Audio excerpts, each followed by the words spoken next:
The creak of wooden floorboards beneath her feet seemed to echo the breaking of her heart as Beatrice Owens stood before the dust-streaked mirror, fingers tentatively tracing the lines that had formed around her eyes and mouth. The wrinkles that marked her as a woman who had lived, loved, and lost in the unforgiving landscape of Cottonwood Springs, Arizona Territory, 1883. At 35, the townsfolk had already relegated her to the shadows of society, a widow too weathered to be considered for a second chance at happiness. The spring morning was mild, the desert air not yet heated to its midday fury as Beatrice adjusted her bonnet and gathered her market basket. 3 years had passed since influenza had claimed Samuel, leaving her with a small ranch just outside town and lines of grief etched permanently into her once smooth skin. She had been beautiful once, at least that's what folks used to say before time and sorrow had taken their toll. Beatrice squared her shoulders and stepped out onto her porch. Market day meant facing the whispers and sidelong glances of the townsfolk, the women with their perfect husbands and unblemished faces, the men who looked through her as if she were already a ghost. But a woman alone had to be strong, especially in these parts. The journey into Cottonwood Springs was a dusty 2-mile affair, the rutted dirt road winding between sagebrush and prickly pear. Beatrice's mare, Penny, plodded steadily along, pulling the small buggy with practiced ease. As they approached town, the familiar sense of dread pooled in Beatrice's stomach. Cottonwood Springs had grown considerably in the past decade. The railroad had brought prosperity, new settlers, and the particular brand of judgment that came with civilization. The main street bustled with activity merchants hawking wares, cowboys fresh off the trail spending their earnings, ladies in fine dresses promenading between shops.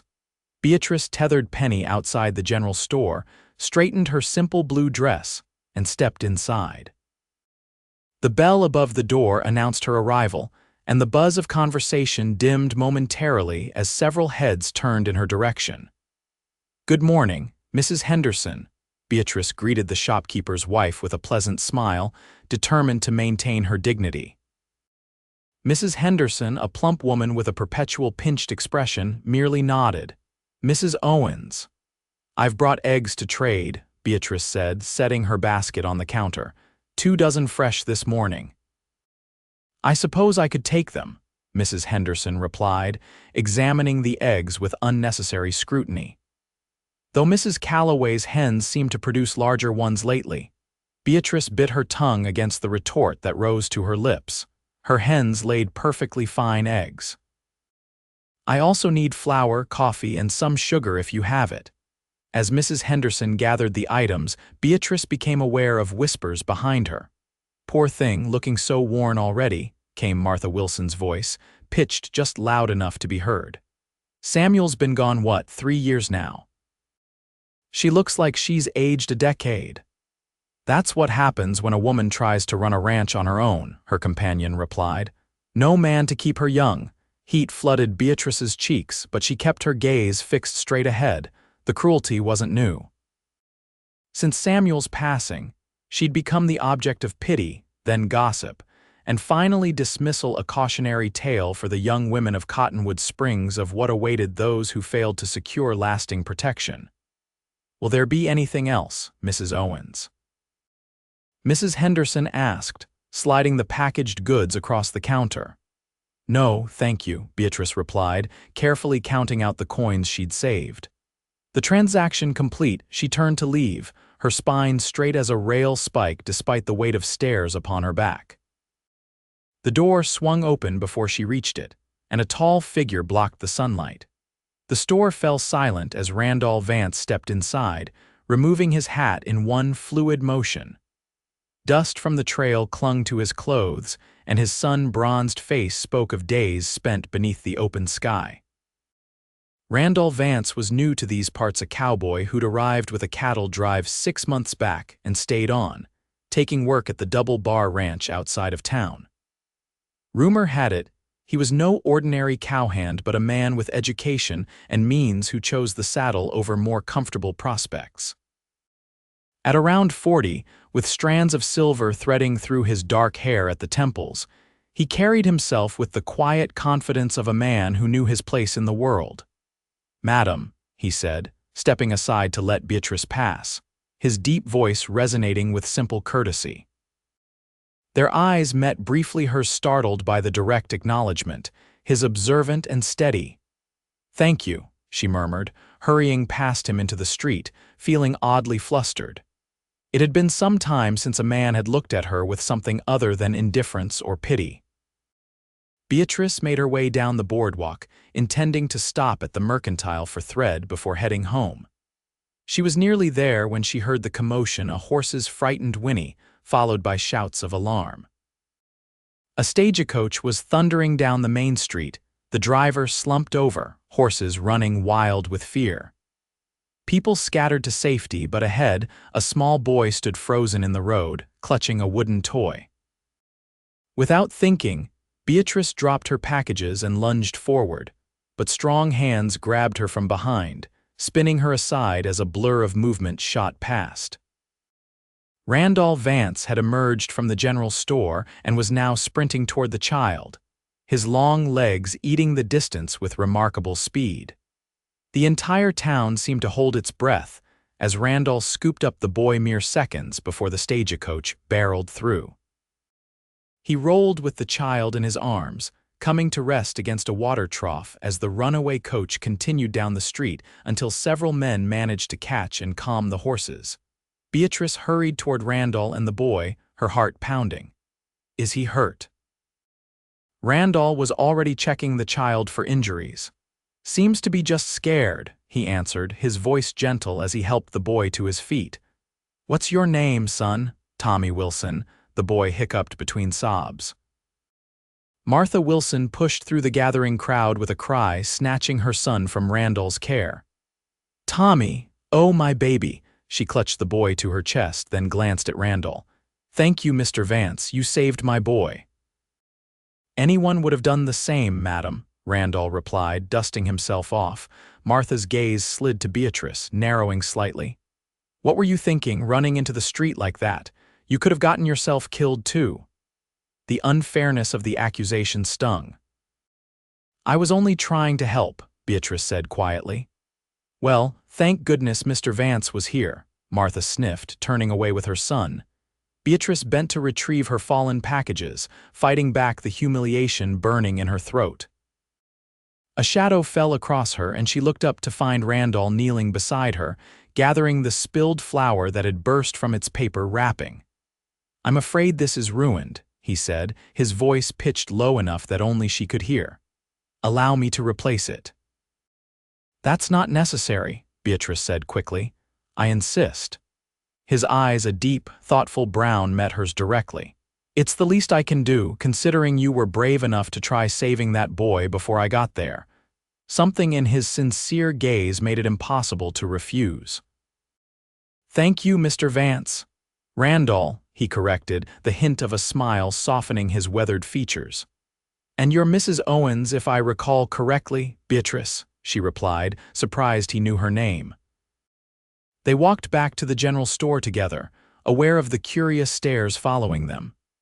Randall purchased not only flour but also a small packet of peppermint candy, which he added to her basket. "For bravery," he explained simply when she began to protest. Outside, he helped her load her purchases into her buggy. "Do you live far, Mrs. Owens? That was quite a scare. Perhaps you should rest before heading home." "Just a small ranch 2 miles east," Beatrice replied, "and I'm quite all right, thank you." Randall nodded, studying her face with an intensity that made her suddenly conscious of every line and imperfection. She turned away, reaching for Penny's reins. "Those marks of time," he said unexpectedly. "They tell stories, you know." Beatrice froze, unsure if she'd heard correctly or if he was mocking her. "I beg your pardon," Randall gestured vaguely toward his own face. "The lines, the ones folks around here seem so concerned about." His voice held no pity, only a matter-of-fact warmth. "Each one is a story. And from what I saw today, Mrs. Owens, they must be stories worth knowing." Before she could formulate a response, he tipped his hat and strode away, leaving Beatrice staring after him, her heart beating an unfamiliar rhythm for the first time in years. The ride home passed in a blur, Beatrice's mind replaying the unexpected encounter. Randall Vance's words echoed in her thoughts, unsettling in their kindness. She had grown so accustomed to invisibility that being truly seen felt almost painful, like eyes adjusting to sudden light after prolonged darkness. Back at her small ranch, the familiar tasks of caring for her animals and preparing her evening meal should have settled her nerves. But Beatrice found herself distracted, dropping things and losing her train of thought. Several times she caught herself standing before the mirror, studying the lines that fanned from her eyes when she smiled, the gentle creases that bracketed her mouth. "Each one is a story," she whispered to her reflection, wondering what tales Randall Vance imagined he saw written there. 2 days later, Beatrice was mending a fence on the western edge of her property when she heard the approach of hoofbeats. She straightened, shading her eyes against the afternoon sun to see a familiar figure on horseback. Randall Vance rode a magnificent chestnut gelding, sitting tall in the saddle with the easy grace of a man who'd spent most of his life on horseback. He reined in a respectful distance away. "Mrs. Owens," he called, removing his hat. "I hope I'm not intruding."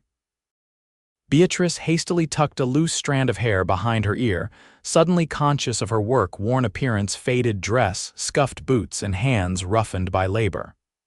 "Mr. Vance, this is unexpected," he dismounted in one fluid motion. "I was riding fence for the double bar and thought I'd check if you'd made it home safely the other day." His gaze took in the partially repaired fence. "That looks like heavy work for one person." "I manage," Beatrice replied, a note of pride in her voice. "I've learned to do most things myself since Samuel passed." "Your husband," when she nodded, Randall continued, "How long were you married?" 12 years. We came out here from Illinois when I was barely 20. The memory brought a faint smile to her lips. Samuel had dreams of building a cattle empire. And now you're carrying on alone. It wasn't a question, but an acknowledgement filled with respect. Beatrice shrugged, uncomfortable with his admiration. "I do what needs doing." Randall leaned against a fence post, his posture relaxed. "Mind if I lend a hand? I've got an hour before I need to head back, and 2 pairs of hands would make quicker work of this." Her first instinct was to refuse. Pride and propriety demanded it, but practicality won out. The fence needed fixing before nightfall to keep predators from her chickens. "If you're offering freely, I won't turn you away." They worked side by side in companionable silence, Randall matching his pace to hers. He was skilled and efficient, driving posts with powerful strokes that made the task look effortless. Occasionally, their hands would brush as they passed tools back and forth, each brief contact sending an unexpected warmth through Beatrice's veins. "You have a fine place here," Randall observed as they paused for water. "Small but well kept." "It's nothing grand," Beatrice replied, "but it's mine. The garden produces enough that I can sell some vegetables in town, and the chickens give more eggs than I need." "A woman of substance," Randall said, his tone approving. "That's rare in these parts." Beatrice studied him, trying to discern if he was mocking her. Finding only sincerity in his expression, she asked the question that had been troubling her. "Why are you being kind to me, Mr. Vance? Most men in town pretend I don't exist." Randall considered this, taking a slow drink of water before answering.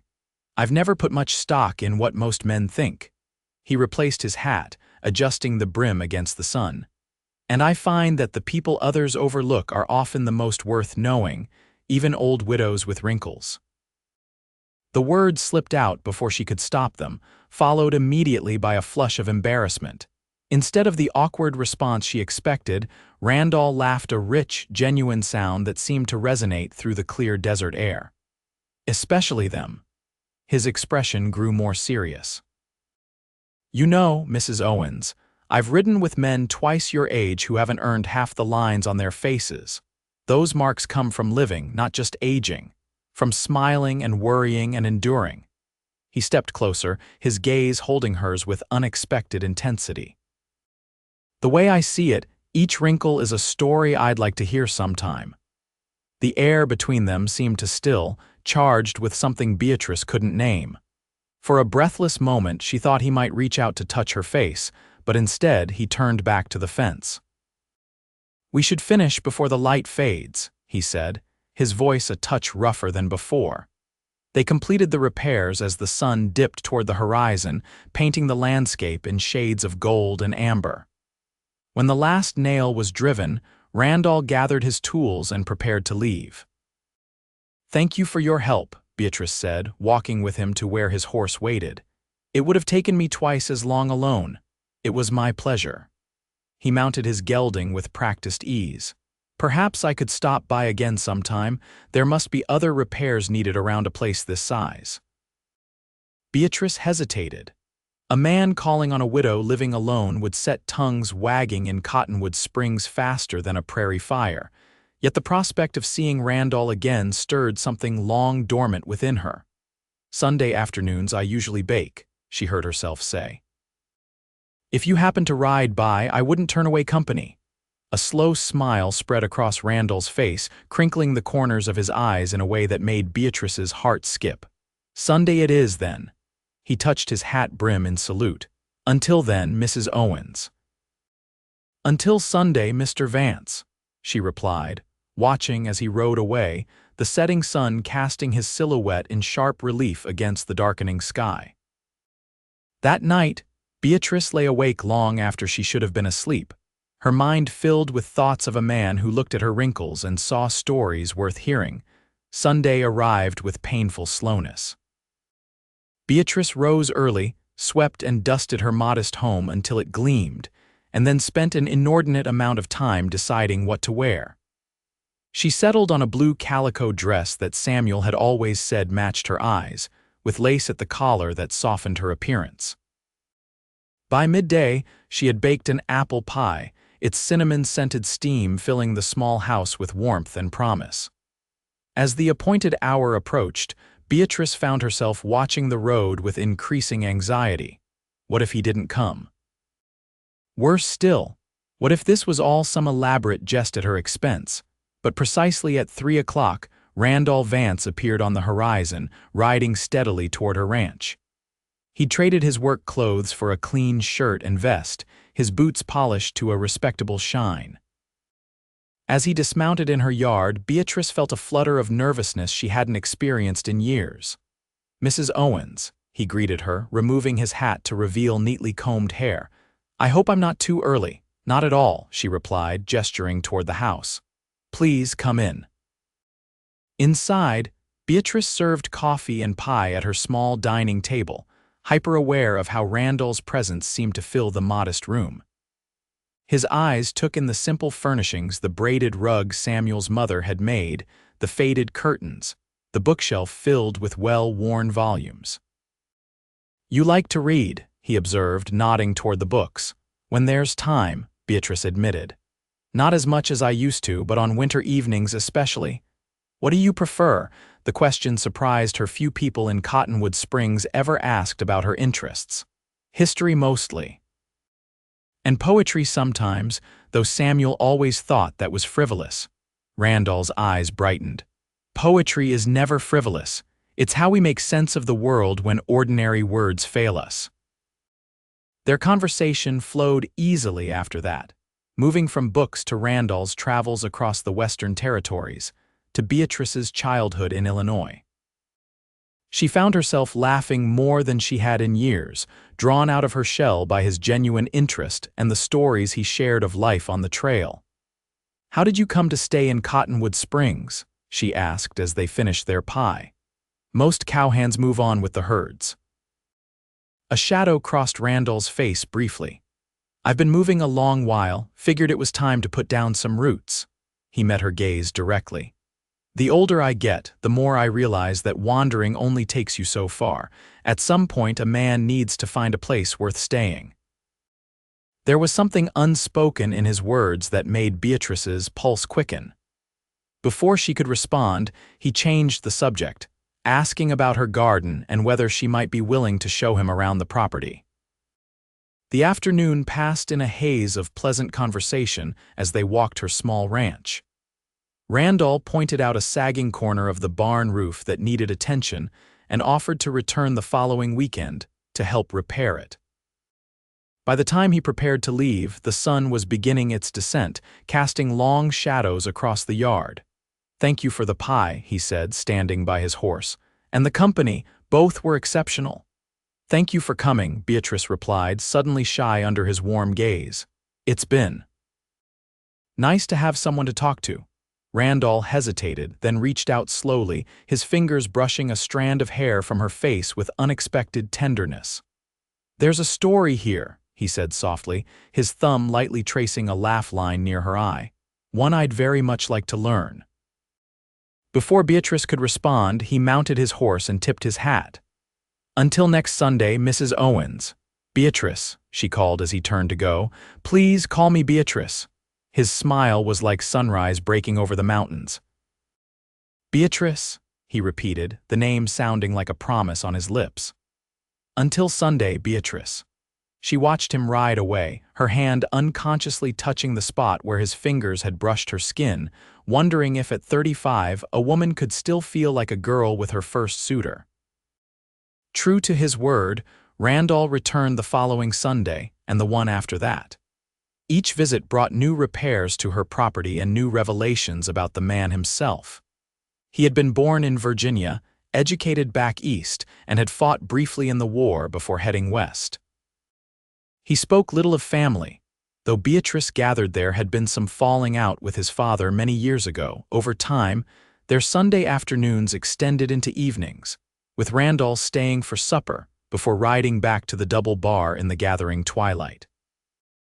Together they mended fences, repaired her roof, and reinforced the chicken coop against coyotes. With each task completed, Beatrice's small ranch began to thrive in ways it hadn't since Samuel's death. As July melted into August, whispers in town grew louder. Beatrice felt the stares when she went to market, heard the conversations that stopped abruptly when she approached.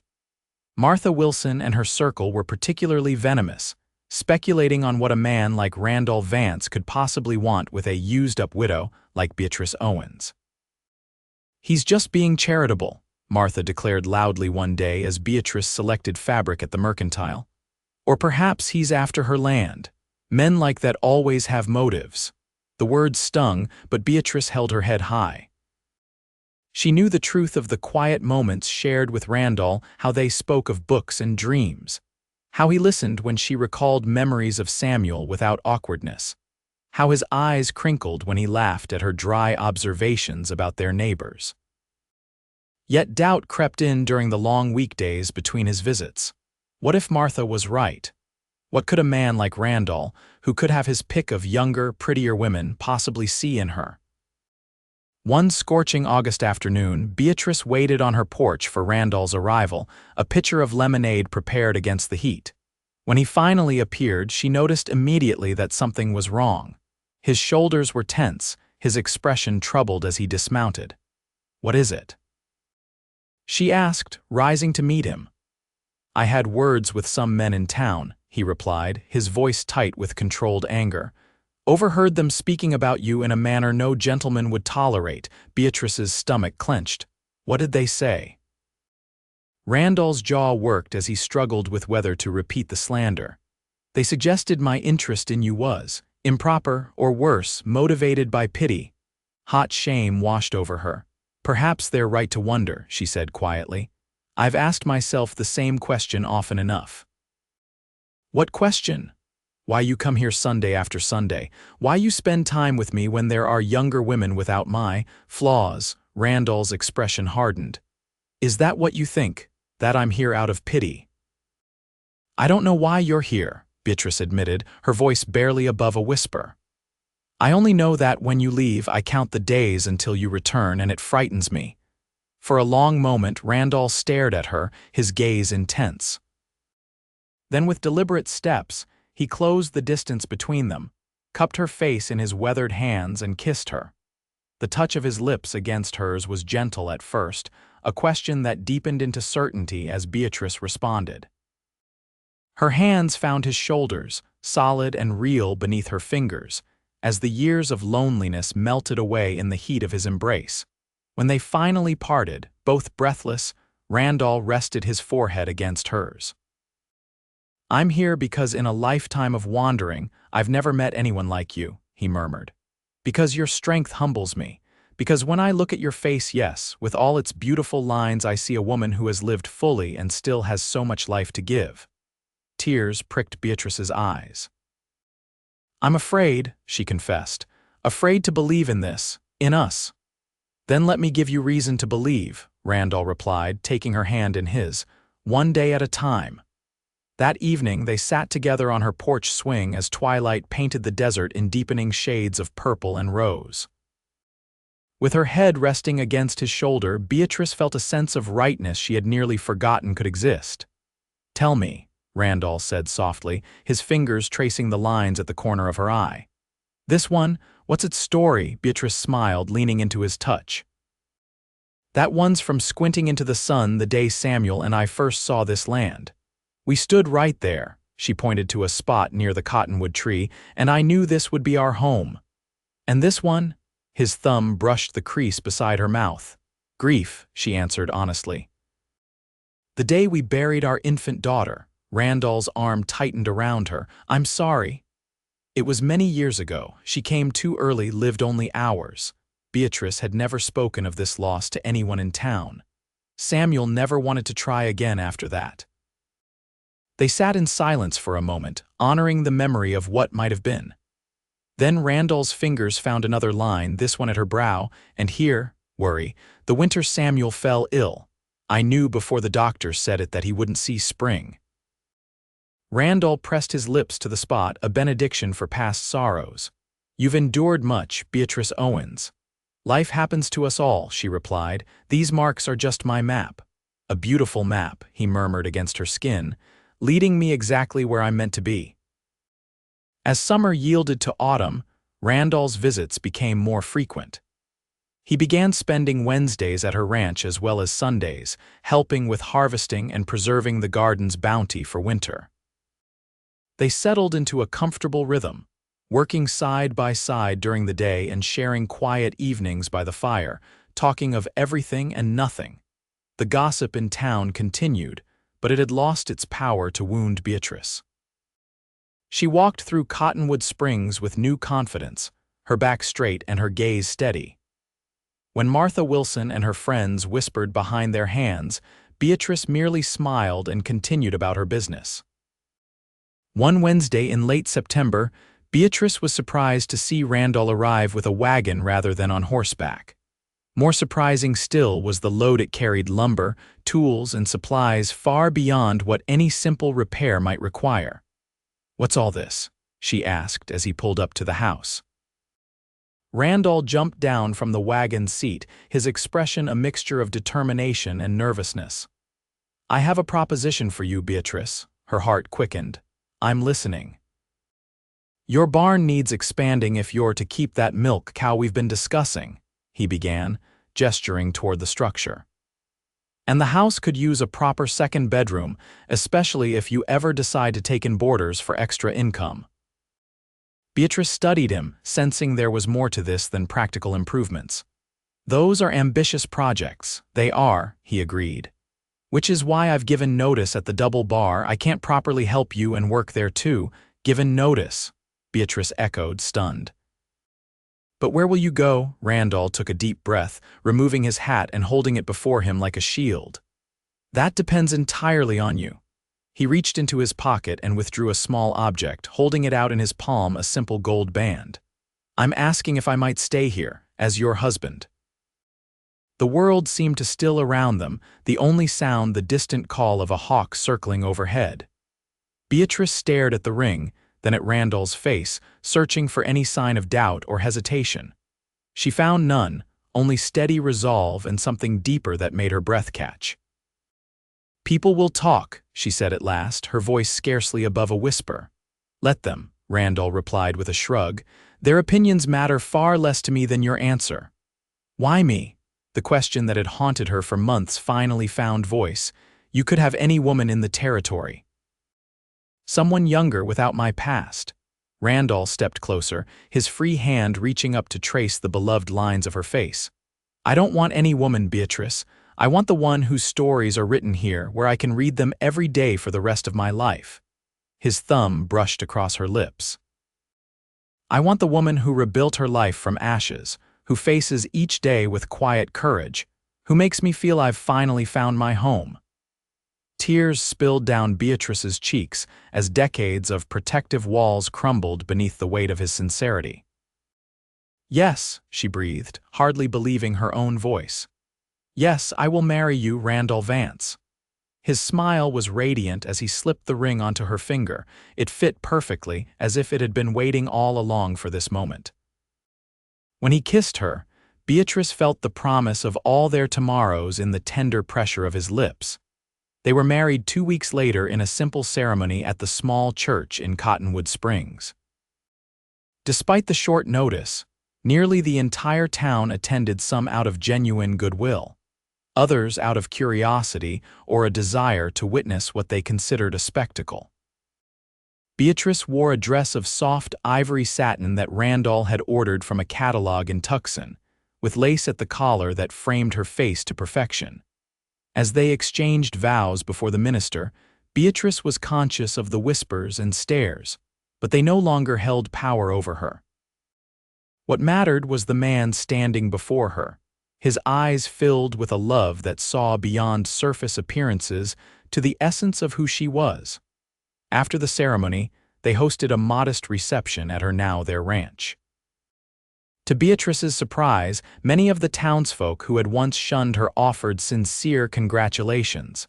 Even Martha Wilson approached, her manner subdued.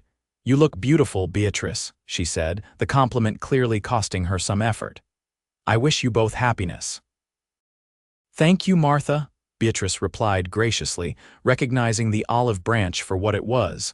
As the celebration continued around them, Randall drew Beatrice aside to a quiet corner of the yard. "I have something for you," he said, reaching into his pocket. "Another gift." "You've already given me more than I ever expected," she protested, but fell silent as he placed a small leather-bound book in her hands. "Open it," he encouraged. Inside, she found page after page of handwritten poetry, some familiar classics, others she'd never encountered before.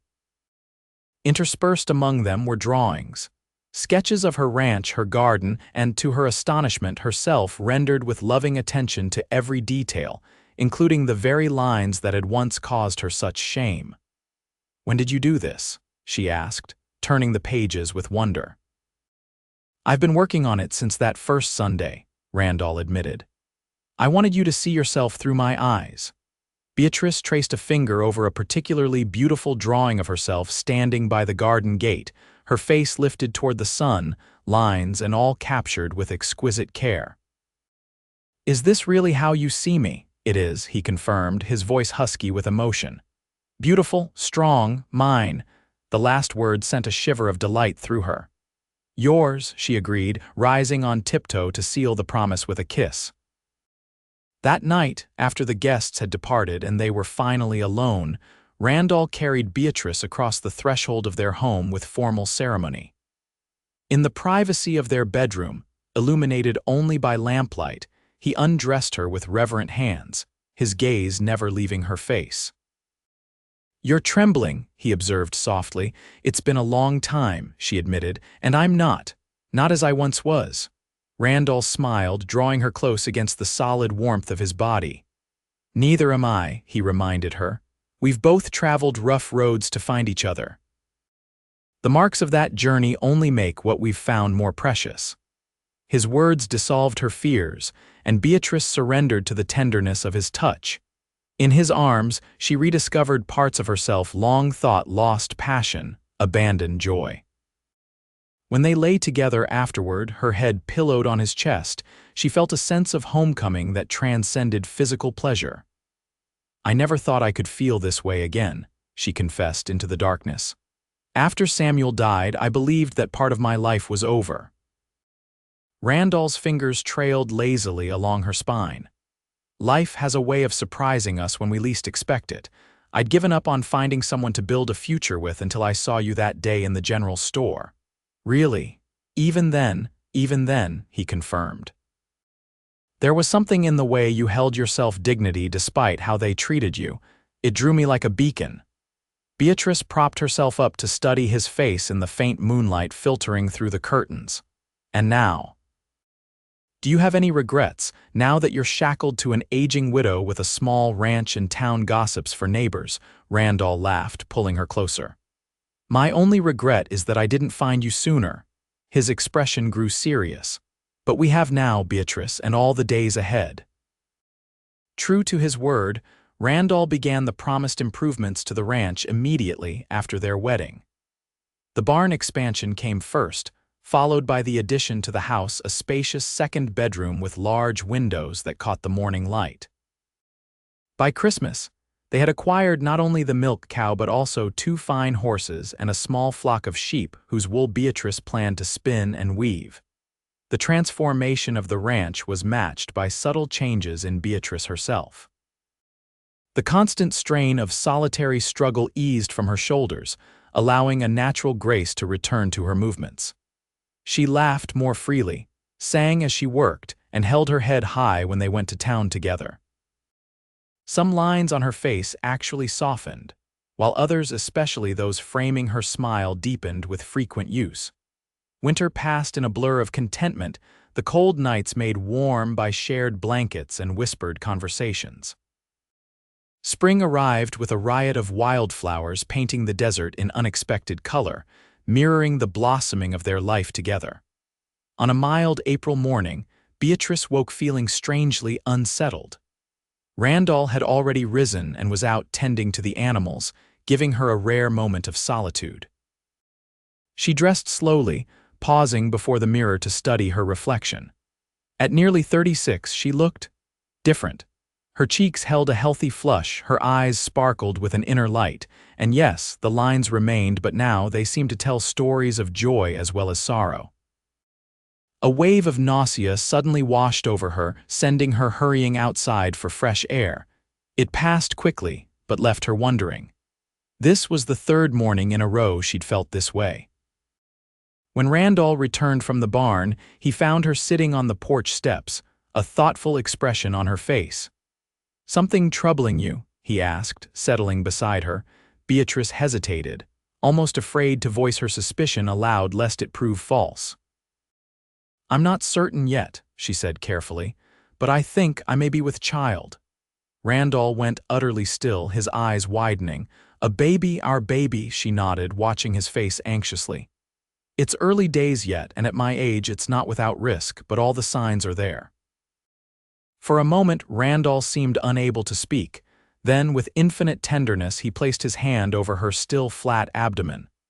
A child, he breathed, wonder transforming his features. Beatrice, this is miraculous. You're not worried, about my age, about what people will say. Let them talk, he said firmly. They've never understood what we have. His hand moved to cup her cheek. Are you afraid? Because of what happened before, Beatrice leaned into his touch, drawing strength from his steady presence. A little, she admitted, but this feels different. I feel stronger, more prepared somehow. You won't face it alone this time, Randall promised. Whatever happens, we face it together. The news of Beatrice's pregnancy spread through Cottonwood Springs like wildfire, igniting a fresh round of gossip.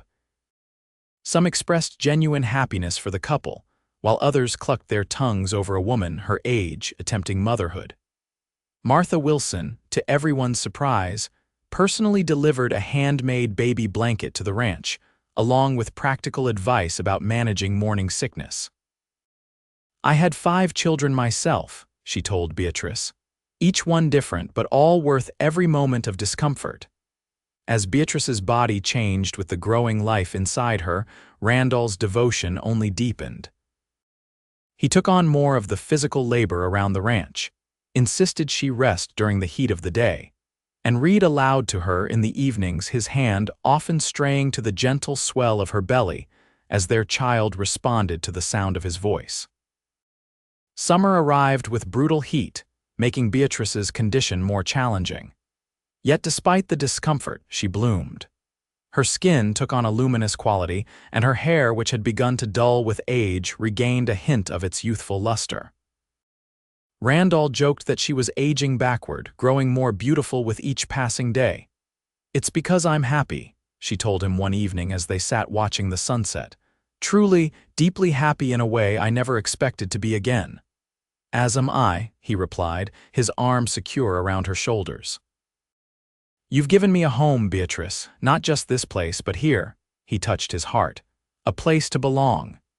In late September, just as the worst of the summer heat began to subside, Beatrice went into labor. The town's midwife, Mrs. Abernathy, was summoned, along with the doctor from the next settlement over.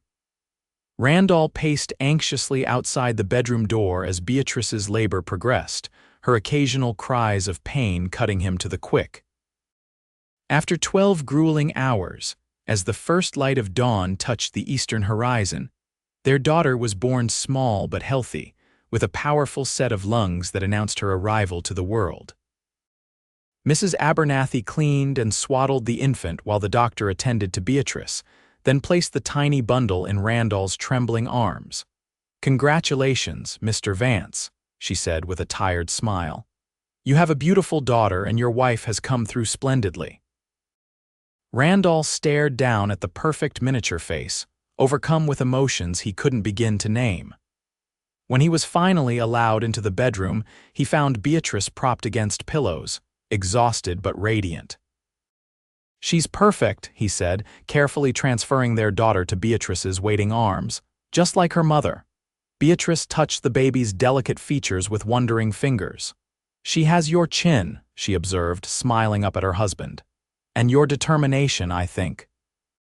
She wasn't going to wait another day to join us. "What shall we call her?" Randall asked, perching on the edge of the bed. Beatrice considered the tiny face already showing hints of the woman she would become. "Hope," she decided, "because that's what she represents for both of us." "Hope Vance," Randall tested the name, finding it suited the miraculous bundle perfectly. A beautiful name for a beautiful future. The months that followed were a blur of midnight feedings, first smiles, and the countless tiny miracles of new parenthood. Hope thrived under the devoted care of her parents, growing plump and active, her curious eyes taking in the world with eager interest. By her first birthday, she was toddling around the ranch on unsteady legs, bringing joy to everyone she encountered. The townsfolk who had once whispered about Beatrice now stopped to admire the beautiful child and congratulate the proud parents. Life settled into a new rhythm, centered around Hope's needs but enriched by the deepening bond between Beatrice and Randall. On quiet evenings after Hope was asleep, they would sit together on the porch, watching the stars emerge in the vast desert sky, marveling at how completely their lives had transformed in just 2 years. "You ever regret it?" Beatrice asked one such evening, nestled against Randall's side. "Giving up the freedom of the trail for this?" Randall's arm tightened around her. "Not for a single moment," he replied without hesitation. "I wandered for years, Beatrice, always moving, never finding what I was looking for, until I saw you." "A widow with wrinkles," she teased gently, echoing words long since robbed of their power to hurt. "A woman with stories," he corrected, his fingers tracing the beloved lines of her face as he had countless times before. "Stories I'm privileged to be part of now." As Hope's second birthday approached, Beatrice discovered she was expecting again another miracle that left them both awed and grateful. This pregnancy proved easier than the first, her body remembering the way. In the spring of 1887, their son was born a sturdy boy they named Samuel, in honor of the man whose passing had ultimately led them to each other. Holding her 2 children in her arms, with Randall looking on in adoration, Beatrice knew a completeness she had never imagined possible. The years rolled forward, marked by seasons of planting and harvest, children's milestones, and the steady, sustaining love that Beatrice and Randall shared. The ranch prospered under their joint care, expanding to include more livestock and better buildings. They added a schoolroom to the house when Hope reached learning age, hiring a young teacher from back east to instruct their children and several others from neighboring ranches. Through it all, the lines on Beatrice's face continued to tell their stories of laughter and occasional tears, of worries weathered and joys embraced. New ones joined the old, mapping the journey of a life richly lived. And each night, Randall would trace them with loving fingers, reminding her that every mark was precious to him, every story worth honoring. On their 10th wedding anniversary, with Hope nearly 11 and Samuel 8, Randall surprised Beatrice with a special gift, a portrait he had commissioned from a traveling artist who had stayed at their ranch the previous summer. Unlike conventional portraits that smoothed away imperfections, this one captured Beatrice exactly as she was, laugh lines, worry creases, and all rendered with such loving attention to detail that her very essence seemed to shine from the canvas. "Now everyone can see what I've always seen," Randall said as they hung the portrait in a place of honor in their living room. "A beautiful woman whose face tells the story of a life well lived." Beatrice studied her image, seeing herself through Randall's eyes not as the faded widow she had once believed herself to be, but as a woman of substance and beauty whose value increased with each passing year. "Thank you," she whispered, turning to embrace her husband. "For seeing me when I was invisible, for loving these lines when I could only see flaws." Randall's arms enfolded her, as strong and sure as they had been on that first day he helped her mend her fence. "Each one is a story I love," he reminded her, his voice rough with emotion. "And I intend to keep loving them and you until we've added many, many more." Under the vast Arizona sky, surrounded by the life they had built together, Beatrice stood secure in that promise, no longer afraid of time's passage or the marks it left, but grateful for every line that connected her past to this beautiful, unexpected present. As twilight settled over their ranch, Beatrice and Randall sat on the porch swing, watching their children play in the yard. Hope, nearly a young woman now, was teaching Samuel a new game, their laughter carrying on the evening breeze. The last rays of sunset gilded everything in golden light, turning ordinary moments into treasures. "I never imagined this," Beatrice said softly. "That day you first spoke to me in town, when I was just a widow everyone avoided, I never dreamed we'd be here." Randall's hand found hers, their fingers intertwining with the easy familiarity of long companionship. "I knew," he replied, his voice certain. "The moment I saw you stand tall despite their whispers, I knew you were someone extraordinary." Beatrice leaned her head against his shoulder, feeling the steady beat of his heart alongside her own. In the gathering dusk, with their children's voices filling the air and the promise of tomorrow stretching before them, she understood that the lines on her face were not marks of time's passing, but a map of all she had survived, and celebrated each one a story of a life fully embraced, each one beloved by the man who had taught her to see her own beauty. "I love you, Randall Vance," she whispered, the words simple but containing worlds. His arm tightened around her, and in the fading light, his smile was as bright as the day they'd met. "And I love every line of your story, Beatrice Vance, every single one."